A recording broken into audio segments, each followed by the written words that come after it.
Good afternoon, everyone, or good morning, depending on what time zone you come from. My talk will be about combining the heuristic and spectral domains in semi-automated segment generation. It's actually a very similar approach to the previous presenter. I collaborated with one of my supervisors, Dr. Elizabeth Schoepfer, also from the DLR in Oberpfaffenhofen. The content of my presentation, I will review an existing approach to semi-automated segment generation. Let's call that HD search from here on in. I will present an extension called combined heuristic and spectral domain search, which I would like to call HD plus ST search, and I will show some interesting experimental results comparing HD search with HD plus ST search and a few other things. Okay, just a quick review of the HD search methodology. I believe it's something developed in electrical engineering and computer vision a decade or two ago. It revolves around, it's a supervised segmentation process. So it revolves around a user specifying segments that they're interested in or features. There's some search function. It can go very complex or very simple. The search function searches using spatial or spectral accuracy metrics for the best parameter set that fits that reference segment set. And yeah, just a few credit where credit is due from earlier publications regarding this work. A visual demonstration how something like this would work. User would provide reference segments, a search function runs through the parameter sets, finds something that is near optimal or very good, and then one can proceed to classification or creating more levels of segmentations, etc. Just a very prettier graph and newer graph of the process. You've got an optimizer in the middle that kicks out segmentation algorithm parameters. It segments the image, accuracy is measured, and the fitness function is reinserted into the search function. Okay, combined heuristic and spectral domain search. So the idea is that no matter what algorithm you use, it will only be able to perform this good for a given problem. But if you allow for some spectral transformation of your data in such a system, it can push that boundary of accuracy. So it's almost you're cheating. For example, your features of interest might not be spectrally similar, but by doing some form of transformation, you can make it more spectrally similar, which will aid the segmentation algorithm.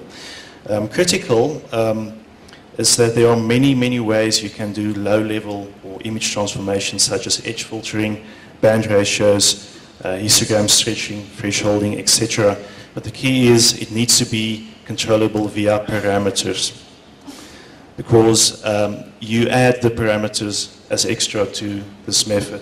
So on the left you can see in each iteration of the search function, it gives you two parameter sets, spectral domain parameters and heuristic domain parameters, which are the segmentation algorithm parameters.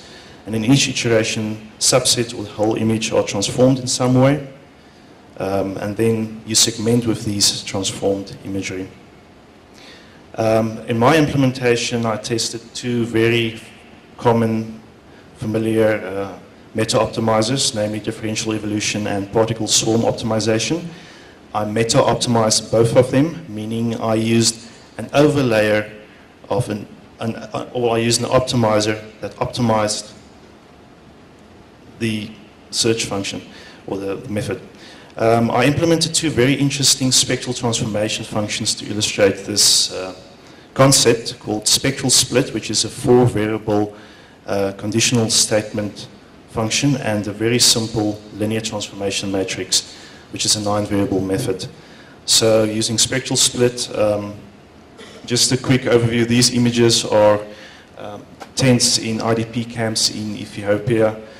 There was some error with the pre-processing. I just got the data from someone. But I really enjoyed this pre-processing error because it gave me a chance to really illustrate what the low-level image processing can do. So for example, spectral split, as I said, it's 4 parameters. It defines points in the histogram of the image. And at those points, it splits the spectral space depending on the H parameter or the height parameter.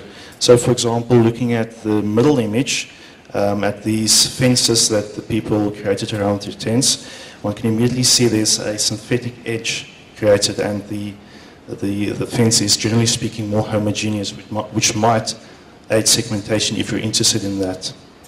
The image on the right illustrates a very high H parameter of 60, and with points in the histograms that are very high. So as you can see, the bare soil has become saturated, it's spectrally homogeneous, and there are new synthetic edges, or there's new edges where there were not edges before. So you can immediately think, yes, interesting things happening, how will that influence segmentation? A linear transformation matrix, it can basically do two things for you. It can lesser the importance of certain bands in your algorithm, very similar to the band ratioing we find in the Bartz and Schoepfer region merging segmentation. But if you allow for negative values in your transformation matrix, it can almost create like a negative correlation, create a band based on negative correlation, which might be interesting to segment with.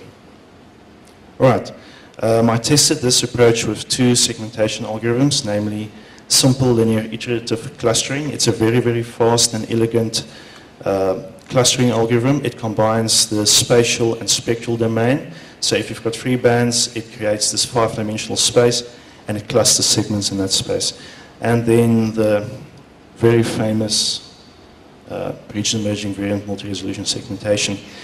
I tested this approach with two interesting empirical discrepancy metrics, namely object level consistency error and largest segments booster. Now these metrics differ from, for example, the metric illustrated in the previous presentation, is that they can compensate for both over and under segmentation. Over segmentation is not necessarily wrong. It's not perfect, but so these metrics can have a look at that. Just a little video to illustrate the interplay or relation between your segmentation algorithm parameters and your spectral domain parameters, just to illustrate how they influence each other. Video is a bit slow. Yeah, I'm just jumping through little subsets in the image I used, jumping to the spectral split transformation matrix, linear transform method. Color isn't that good, but you get an idea that as you change the spectral information, it will affect how the segments are generated. And in fact, these two domains are interdependent, so you have to optimize them simultaneously. Focus on this area above the red delineated structure. Again, the thicket fence. Notice how it gets darker and how that influences your segmentation. Yeah, this is just showing manually what one can do with the system, but ideally,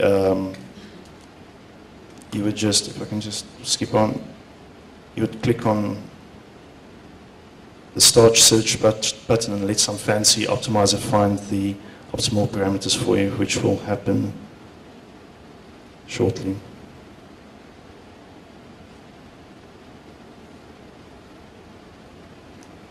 Video is a bit laggy here in any case. Some experimental results. I had 3 test sites in East Africa. IDP, internally displaced person and refugee camps, one in Ethiopia, Kenya and Somalia. In each site I had a number of reference structures, representative structures of what I wanted to identify. The Ethiopia site, the structures were very, very, very easy to segment. The other 2 sites, more difficult, and in practice I would not advise a single scale segmentation and classification approach, but this was just to test it. Okay, so comparing HD search versus HD plus SD search. A value of 0 means very good and a value of 1 means very bad.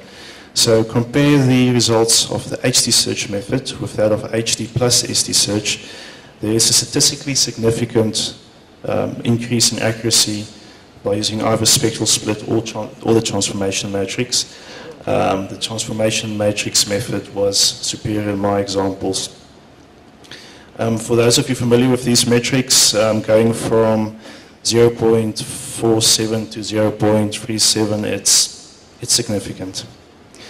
I did an X-ray experiment by assuming that I used free bands in all my test imagery, and I decided to assume they're in the RGB color space and transform that to the C-lab color space. And surprisingly so, the C-lab color space is one of your bands define the brightness of the pixel values, while the other two bands define the color components. And looking at this bottom table, going from a score of 0.77 on a very difficult problem using HD search, the RGB color space, to 0.62 using a transformation matrix with HD plus SD search, it's big jumps in metric scores.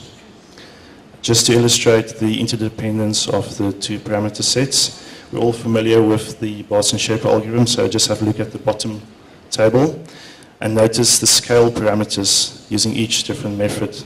They're different. So yeah, the two domains need to be optimized simultaneously. Okay, a few considerations and outlook. All nuances with HD search applies to HD and SD search as well. You have to consider the capabilities of the segmentation algorithms. The segmentation algorithm might just not be good for the problem, but such an approach attempts to make it better for the problem. There's uncertainty regarding the appropriateness of used metrics and fitness functions. Measuring segments is just an intermediate step. We are interested in end results, classification results. So how does metrics relate to classification results? That's also a big question. And shouldn't one do cross-validation? Other questions like how many training samples are really enough, etc., etc. Outlook, I want to test this approach with different segmentation algorithms, less constrained in the scale space. Try different neighborhood-based operators, more illuminance, discriminance, color spaces, probability classification, cellular automata, filtering before segmentation. There's really a lot you can do with such an approach. Thank you.